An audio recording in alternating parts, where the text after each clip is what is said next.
58? No, that's 57. Gee, it's sure hard to tell the difference with some cars. There's a 58. I'll say. It's easy to tell a new Oldsmobile. America's top experts on new cars. And they're so right. You don't have to look twice to tell that this is a 58 model. No, but you have to look twice to believe the low price tag on this 88. That's right. You get more big car luxury and styling for your money in an Olds 88 than in any other car. And performance, too. That new rocket engine delivers all the power that you could ever use. Plus the biggest advance in fuel economy in Oldsmobile's history. Why don't you see your dealer about an 88? Low price, economy of operation, high trade-in value. It really pays to get out of the ordinary and into an Olds. The 1957 Olds was a handsome car and a very successful one commercially. Across all models in 1958, Oldsmobile sold 384,000 units in that particular year across the Golden Rocket, Super 88, and Starfire 98 lineups. The 57 Olds, as I said, was quite good looking, and you can see here that the front end is particularly attractive and clean, as are the body sides. The only real detraction on the 57 Olds is the three-piece backlight that wasn't really loved by customers, obviously for visibility reasons and functionality. That would be something that would be revised on the 58 Olds and improved upon with a single-piece backlight, but the 1958 Oldsmobile, despite what the commercial says that you just saw, was really a throwback and perhaps a step backward in terms of automotive style from the 1957 that it replaced. More specifically, take a look at this rear three-quarter view of this 1958 Oldsmobile, and it's hard to think of another car in the 1950s that was bedraped with more bedizenment than this vehicle.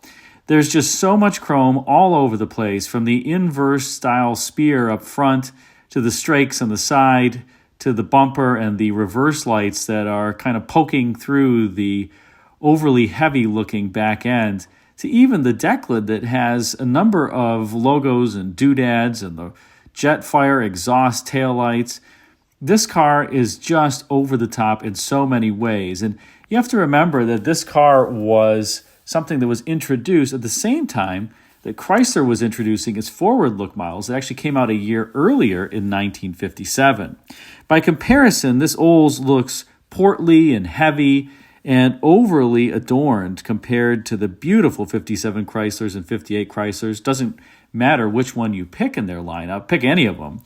But this Olds just looks, well, let's just say dated. The question then is, how did this happen, and why did Oldsmobile release a car that was so different from the 1957 model in, let's say, a number of unfavorable ways from a design standpoint?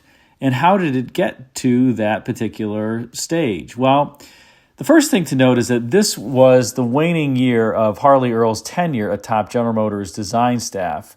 Harley would be retired by the time 1958 would end, and a new leader, Bill Mitchell, would take over in 1959 and lead GM design through 1977. Of course, Earl's influences would continue for a few model years after he left, just due to the overall design cycles. But the 1958s were done before the so-called Palace coup took place, where GM designers decided while Earl was in Europe that they needed to completely reinvent the 1959 models because they just looked too dated next to Chrysler's designs. So the 58s were really Earl's last stand and the last stamp that he put on vehicles. And it's kind of a sad way to end his career, going out on a low note, making vehicles that looked like this, that were just, well, overdone, let's say. The story of the 58 Olds' design begins with a designer named Bernard Smith, or Bernie Smith, who was working in Oldsmobile Studio at the time under the direction of Art Ross. The designers in the Oldsmobile Studio were really struggling to find a theme that could advance Oldsmobile styling beyond the very successful 1957 model year's look, and were having a hard time finding something that could look better than that vehicle. Then one day, Bernie came up with this sketch for a 58 Oldsmobile that he thought was somewhat compelling, And as a result, he placed it near the studio entryway door so that when Harley Earl entered the studio, he would see it immediately. Bernie also colored the sketch in Earl's favorite color scheme. He had the body in black, but that reverse bullet shape on the front end was colored red. Earl loved black and red vehicles, and Bernie thought that by doing this, he could catch Earl's attention. Well, this ploy worked, and Earl ended up seeing the sketch, seeing it for a while, and told Art Ross, the studio chief, that that was the 1958 Oldsmobile. Now, Art Ross, who led Oldsmobile Studio, was not pleased at all because Bernie had apparently put this sketch up near the door without sharing it with Art Ross.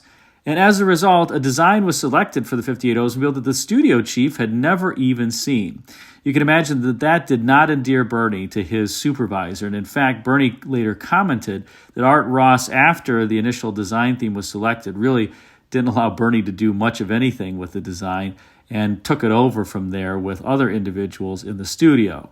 By the way, Bernie recently passed away, and he was in charge of a studio at General Motors called Preliminary Design, which was where they would put new designers for a number of months to kind of teach them the basics and also see how they could perform under pressure.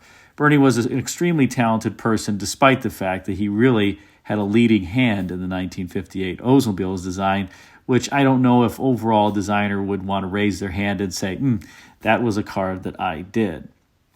In fact, some designers parodied the so-called speed lines on the side of the 58 Oldsmobile. Famed Chrysler and Tucker designer Alex Tremulous, who would later go to Ford, actually produced a cartoon where there were music notes on those speed lines just to make fun of how much chrome was on the overall car. In fact, those so-called speed lines had been added after Bernie and all the other Oldsmobile studio designers, except for studio chief Art Ross, were transferred to the Pontiac studio. Apparently, Harley Earl decided to swap the designers between Pontiac and Oldsmobile at the time, and so the friction between Art and Bernie was gone because, well, Art was no longer his supervisor. The 58 Oldsmobile then was left to be finalized by some other individuals, the former Pontiac designers.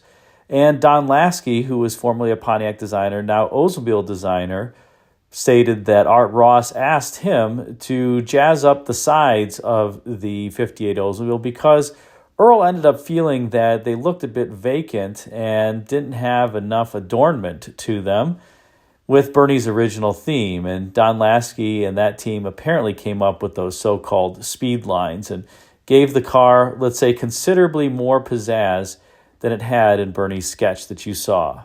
Now, while I'm admittedly poking a bit of fun at the 58 Oldsmobile's design, it was actually criticized rather widely in the public in 1958 for its polarizing styling, shall we say. In fact, some critics, including Cartlife magazine, said that a well-designed and well-built automobile lies beneath the Baroque festoons of chromium and stainless steel trim. And that's probably the best way to phrase what was actually the 1958 Oldsmobile at the time. Certainly is festooned with Baroque trim. But the car did have excellent engines and transmissions, as well as some novel features in the day, including a removable pull-out radio that actually could be battery-powered once you removed it from the car and functioned as its own unit with a speaker. Take a look here at this ad that features this pull-out radio for the 1958 Oldsmobile. Mind if I cut in to tell you about myself? I am a car radio. And rather unusual one, if I do say so.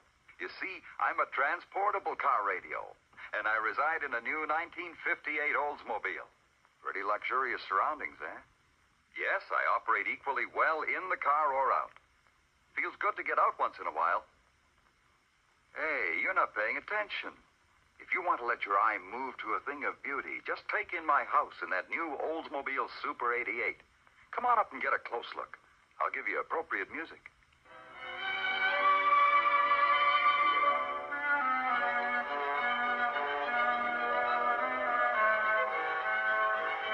What a car to drive, with new rocket engine power and pneumatic ride. Say, before we go, how about a date for a rocket ride? Okay, I'll see you tomorrow at your dealers in a new 58 Oldsmobile.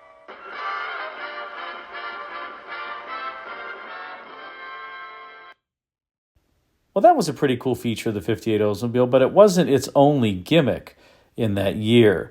As you heard there, the 58 Oldsmobiles could also be outfitted with what Olds called pneumatic ride, not PNEU, but NEU-matic ride, that Olds used to advertise as a true air suspension and the greatest advance in riding comfort since air was put in tires. This system was also marketed by other General Motors divisions. Buick called it Airpoise, Pontiac called it Everlevel. You could get it in Cadillacs and Chevrolets too. The problem was that this setup that basically replaced the coil springs with air chambers at all four wheels really wasn't reliable, and there were about 35 different points from which air could leak, and it certainly did. And once the air leaked out, because there were no springs, the car just sagged completely. And you can imagine that that was not, great overall. As a result, dealers were often retrofitting the 58 Oldsmobiles and the other General Motors cars to have springs because it was hard to keep these air setups running. Now, on the flip side of this, there really were some great engines and transmissions under hood in the Oldsmobiles. And for 1958, Olds simplified its lineup to just have the Dynamic 88, the Super 88, and the 98. The Dynamic 88 and the Super 88 rotor top 122.5-inch wheelbase. The 98 rode atop 126.5-inch wheelbase. So you got a little bit more car for your Olds 98. And under hood, you had the Rocket V8 that made 371 cubic inches of power. And all of the vehicles had a Rocket V8 with a 10-to-1 compression ratio. The Dynamic 88 had a Rocket 88 with a two-barrel carburetor that made 265 horsepower and 390 pound-feet of torque. The Super 88 and the 98 came standard with a four-barrel Rocket V8 that made 305 horsepower and 410 pound-feet of torque. But the awesome engine that you could get in the Olds for 1958 was the J2 that had three two-barrels and made 312 horsepower and 415 pound-feet of torque. This was three two-barrels before others made this relatively popular. And it was option code W, apparently. Later, you would see that Olds would change its performance engines to be W code, like W30. But by this point, it was still J, and the J2 was the top engine option in the 58 Oldsmobile. So despite the 58 Olds' looks, it actually was quite a good car, and they're relatively rare today. To me, my actual favorite of these is the Fiesta wagon. Take a look here at the brochure. These are especially rare vehicles today, in part because 1958 Oldsmobile sales were down almost 30% year over year to 296,000 units versus 384,000 units in the prior year. And they only made about 10,000 of these Fiesta wagons across the Dynamic 88 and Super 88 Fiesta wagon lineups, 5,000 of which were Super 88 Fiesta wagons. But they're beautiful because they're kind of the last of the hardtop wagons from General Motors. Chrysler would continue with hardtop wagons into the 1960s. But these hardtop wagons from GM would be phased out, and I think that they're especially cool looking. It's a shame that GM didn't continue it for a number of years after 1958.